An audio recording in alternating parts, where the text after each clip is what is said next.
We have been covering the way that Donald Trump's rhetoric poses a significant threat to a lot of people. Any of his perceived political enemies he attacks in ways that are severe enough to prompt some of his followers to often act in ways that are very dangerous. And we talked about previously the Utah man who ended up being shot to death by FBI agents during a confrontation that ensued after FBI agents were serving an arrest warrant based on very descriptive, specific, repeated threats that this individual, this Trump supporter, made toward a bunch of Trump's political enemies.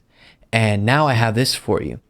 Media reports, "We are coming to kill you. Trump supporter arrested for allegedly threatening judge presiding over his case."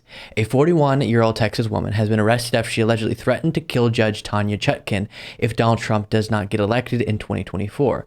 Chutkan, of course, is presiding over Trump's federal case in Washington, D.C. based on the election overturning case. On August 5th, prosecutors allege Abigail Jo Shry of Alvin, Texas, called the D.C. federal courthouse and left a message threatening Chutkan and her family while calling the judge the N-word. Quote, "Hey, you stupid slave," Shry allegedly said while also calling her the N-word. "You are in our sights. We want to kill you if Trump doesn't get elected in 2024. We are coming to kill you, so tread lightly." B-word. She added, "You'll be targeted personally, publicly, your family, all of it." She also threatened Sheila Jackson Lee, who, like Chutkan, is black. According to the complaint, Shry has been criminally charged 4 times in the past year for engaging in similar conduct. And she drinks lots of beer and becomes agitated while watching the news. I wonder which network. The rhetoric, the lies, the nonsense that is spewed on a daily basis about Trump's legal troubles, him being this big victim, evil people targeting him, it matters and it impacts people. And you get stuff like this. And luckily they acted based on these threats, but it is a dangerous situation being caused because of the lies of the MAGA movement and media echo chamber and Donald Trump leading the charge on that. And what we're observing is just him being held accountable for his potential violations of the law. He's not some big victim. The Biden regime is not trying to lock up their political opponent. This is the law and order that Republicans said they believed in. Moving on to another example of this dangerous situation, as NBC News reports, the purported names and addresses of members of the grand jury that indicted Donald Trump and 18 of his co-defendants on state racketeering charges this week have been posted on a fringe website that often features violent rhetoric. Of course, NBC News is not choosing to name the website and give information about how to find that information. But District Attorney Fani Willis faced racist threats ahead of the return of the indictment. Additional security measures were put in place, with some employees being allowed to work from home. The grand jury's purported addresses were spotted by Advanced Democracy, a nonpartisan research group founded by Daniel J. Jones, a former FBI investigator and staffer for the U.S. Senate Intelligence Committee. Quote, "It's become all too commonplace to see everyday citizens performing necessary functions for our democracy being targeted with violent threats by Trump-supporting extremists," Jones said. "The lack of political leadership on the right to denounce these threats, which serve to inspire real-world political violence, is shameful." Absolutely, it is.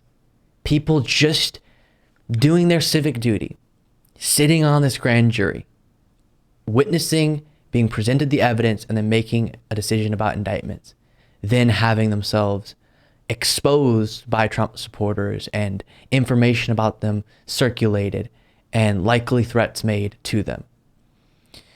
Here's more reporting on this from NBC News, or MSNBC, I should say.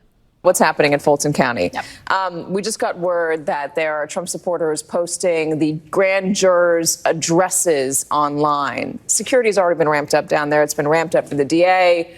How is this likely going to affect things?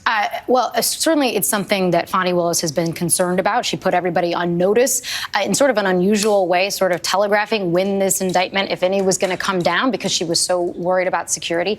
A lot of times we never know grand jurors' names, but Georgia law is different. It was trying to be more transparent, perhaps not appreciating that in a case like this, this is what happens. And so now that their names are out there and people are calling on doxing their houses and harassing them, it's certainly an unfortunate occurrence, but the court can always do something about that. And they should. And because the names in the name of transparency for some reason were released, then the addresses, the numbers are now being circulated. And I feel so bad. Again, people just doing their civic duty, participating in our society and giving up their time to do so, and then getting this because of it.